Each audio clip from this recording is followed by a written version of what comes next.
Hi everyone, I hope you're doing well wherever you are in the world. So today I thought I'd walk you around the garden, show you what is still beautiful as we are getting approaching the beginning of July, right?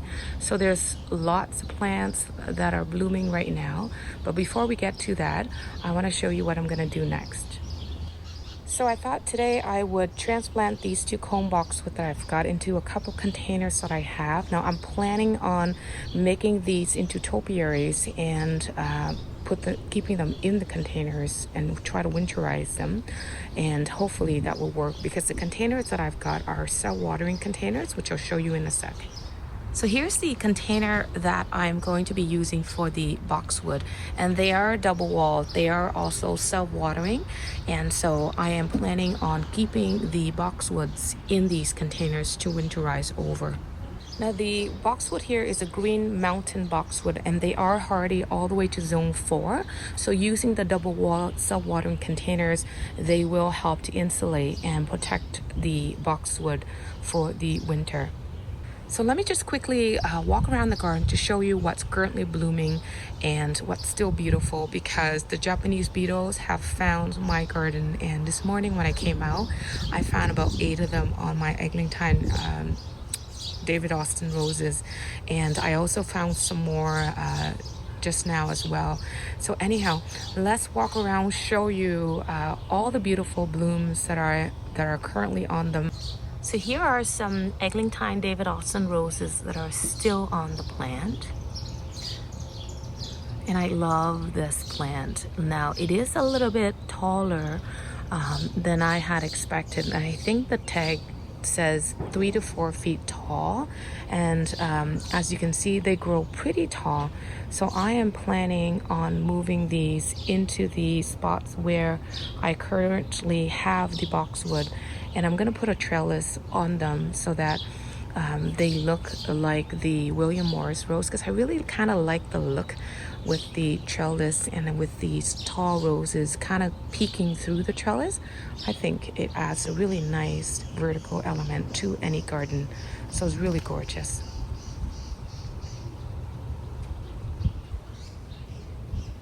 And look at the way that the petals form, and just the beautiful folds of each petal and how they kind of fold into overlap each other, right? Really beautiful. And there's just something about the fragrance and the way that the petals form that makes everything really sort of striking, and just it's got that romantic feel to it that I really, really love. And here are some more beautiful blooms of the Eglantine on the other side of the garden.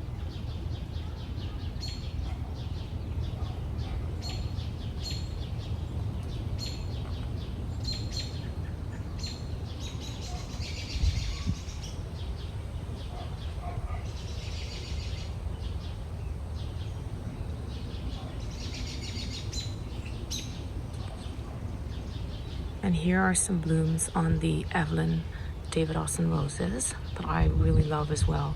And again, I love all of these. There's just something about each one of them that makes them really, really striking. But this one is just the way that the cup, sort of the petals form, that cup-like structure is really beautiful to me. And here's one of the Evelyn roses that just opened. Really pretty. And like I said, I'm going to be cutting these down ASAP. That way they won't be attracting any more Japanese beetle to my garden, because I do want to protect the rest of the plants that are currently blooming. Because like I said to you before, once they come in, they will start feeding on everything that they come across. So it's quite sad. But I'm glad I have the video to kind of look at them again, right? Be able to enjoy them when the Japanese beetle come and take over. And here's the William Morris. Now I am quite sad because this is the first year that I see this many blooms on the William Morris. So now I have to cut these down because of the Japanese beetle. So it's making me feeling really, really sad. And here's the Endless Summer original, and I love this. This is like the first year in a while that I see so much or so many blooms on old wood on this plant. And there's a few that's kind of in the way, so you can't see all of the blooms. Look at that. Isn't that gorgeous? I know some people don't like this blush pink color, but I actually like it. I kind of like that sort of light color pink on it. Really, really beautiful. And here's the Kitty Clematis, the first bloom on this new plant that I bought. And the reason why I bought this plant is, first of all, I already had it in my previous garden. I really liked it. And the most beautiful thing about this is the clematis is actually named after a young woman who survived from leukemia, and I thought it was just so inspirational, so I had to buy this for that reason, but also for the gorgeous blooms as well, right? Here's a beautiful view of this side of the garden. You can see all the roses as well as the daylilies that are blooming with that sort of yellow color. It's gorgeous. And just the way that the leaves sort of move with the wind, so beautiful. And here's a beautiful view of the other side of the garden, and you can see the penstemon sort of peeking out. It's just a beautiful sight right now. And here's a little piece of the Invincible Wee White that I rooted last year when I pruned the other original plant, and it's grown so much as well. It went from pretty much one stem that I had last year to a little bush right now. So in no time it will grow and it will get a lot bigger. And I love this dianthus. Now I forget the name, but I'll look it up and I'll put it on the screen for you. But it's just a gorgeous double. And I don't know, but I love anything that is doubled. And here's the Giselle clematis that are still blooming.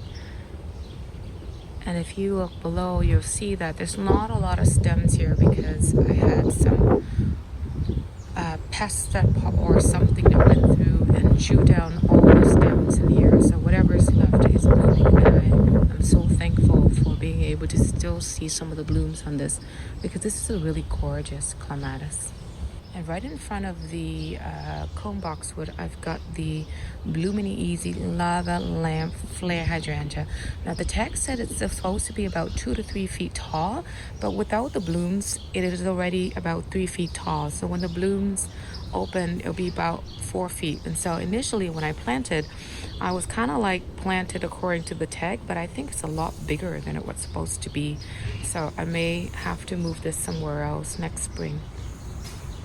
And here is the beautiful Invincible Wee White that just opened a couple days ago. It's starting to become a bit more pink, right? Oh, look at that with the wind, everything that's moving. It's really, really gorgeous. I don't know, it's just that feeling of plants as the flowers swing and sway back and forth. I think there's nothing more beautiful than that. And that's what you strive for, right? You strive for a garden that has all of that color, movement, flow, texture. And anyway, I think this is really a beautiful view right now.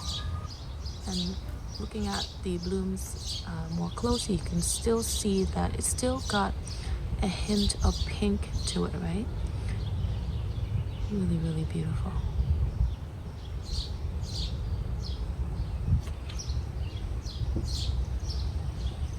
And there's a little bit of fungus on my penstemon right there. And here's a view of the bulbul hydrangeas that I have in the backyard.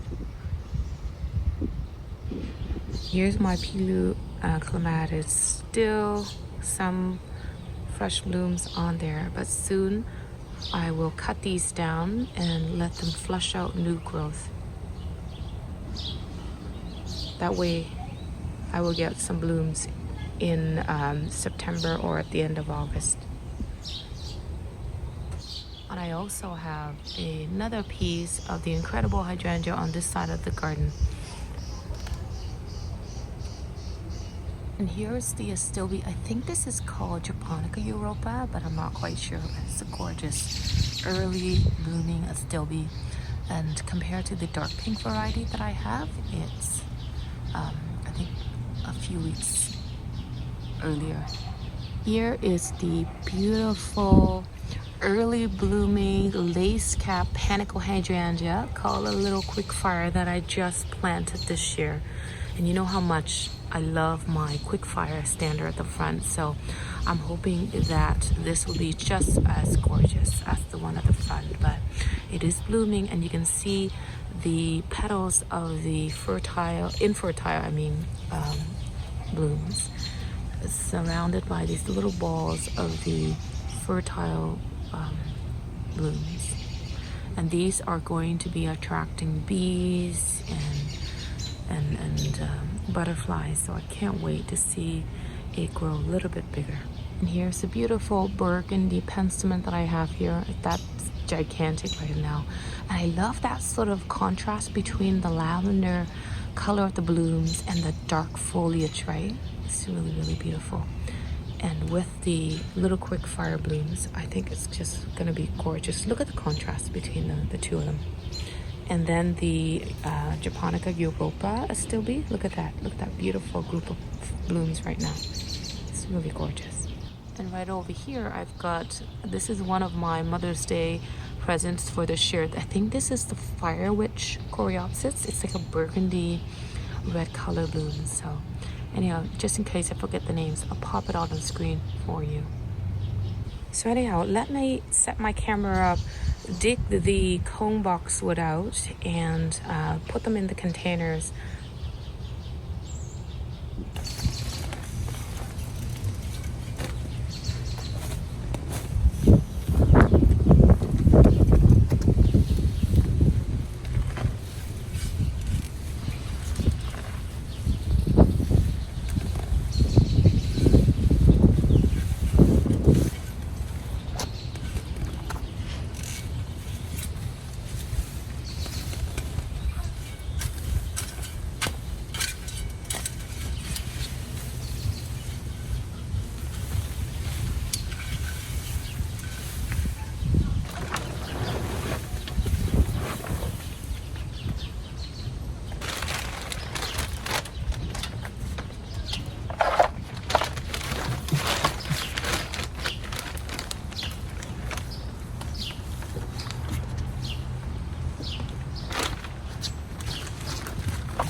So here's an arrangement of the Eglantyne roses that I just cut down from the 2 bushes that I've got.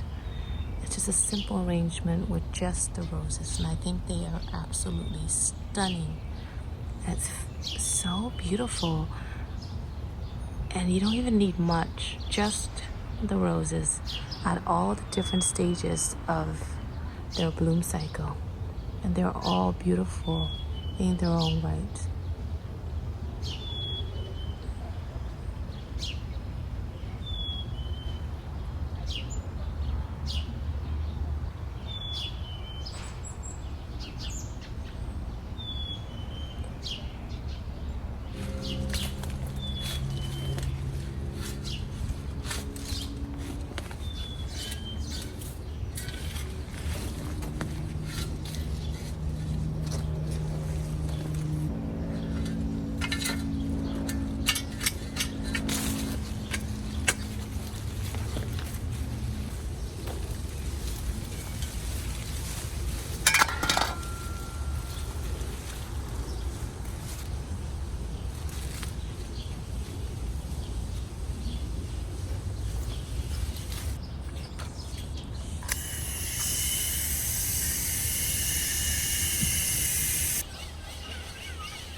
So here are the final location of the two Eglantyne roses. So one on this side of the trellis and then one on the other side of the trellis. So basically just right next to those two hanging baskets. So now all I have to do is wait till spring, get two of the obelisk, kind of similar to the one I got for the William Morris, and put them right there in this spot. So just in case you are wondering what I used to transplant the roses, this is what I used to water the roses in. It's got a little bit of a root stimulator or root stimulating hormone that would help the roses get rooted in, as well as the boxwood as well. Normally I don't like to use it, but because I transplant them so late in the season that I think this would be beneficial, just to kind of help it a little bit so that it can get rooted in easily and survive, right?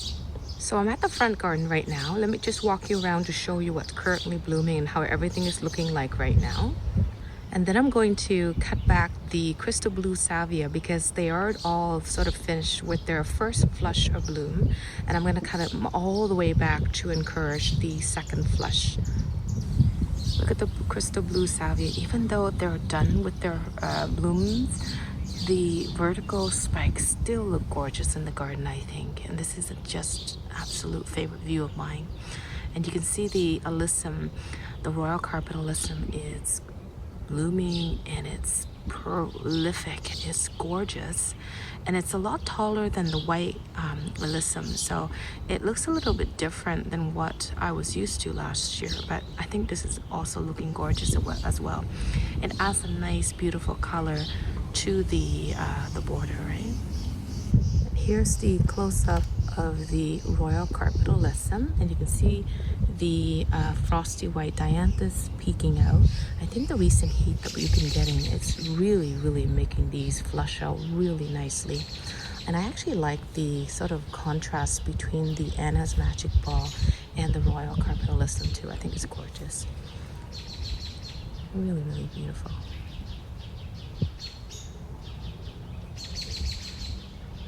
And the beautiful thing about the royal carpet is it's not just the lavender purple. It's got a little bit of white, which sparkles at night and sparkles with the sun sort of light glowing effect on it, right? That looks really pretty, I think.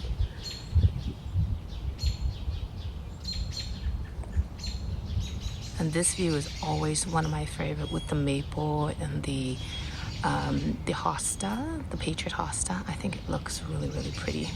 And the spiral dwarf Alberta spruce. And looking at the banana cream daisies, you can see how much they've grown since last year, right? So if you go back and see the video from last year, you see that they were so much smaller last year. This year they've grown so much. Here's my quick fire hydrangea stander.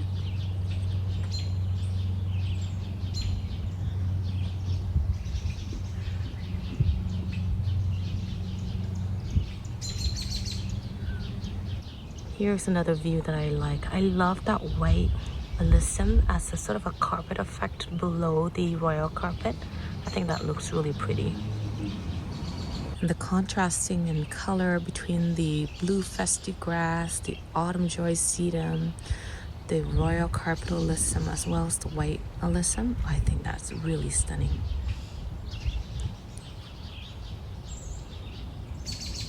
Having the Asiatic lily here provides a nice color while I'm waiting for the rest of these to put out their blooms.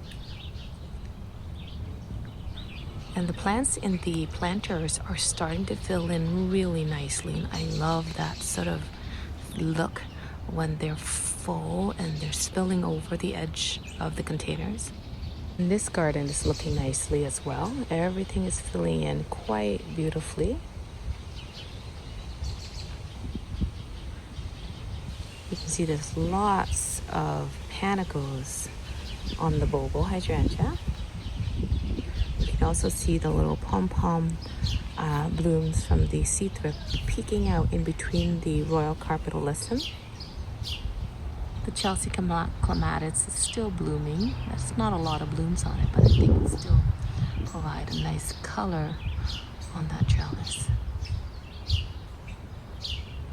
And you can see the dwarf Concord barberry there. That provides a beautiful sort of reddish foliage, right? And then next to the Asiatic lily, I think that looks really pretty.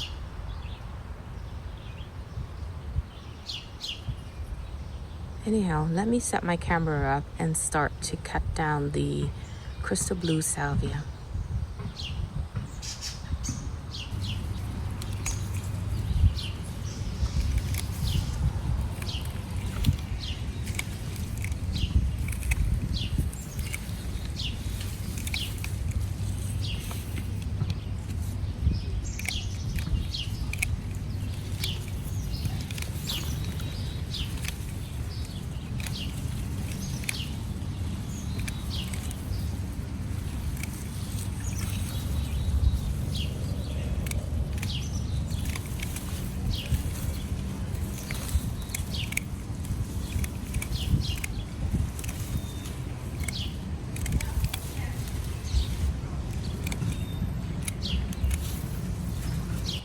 So here's what the garden looks like right now without the salvia. Do you see how different that look? Oh, I kind of miss the salvia now looking at this. But you know what? Sometimes old things go so that new things can start to fill in and look beautiful, right?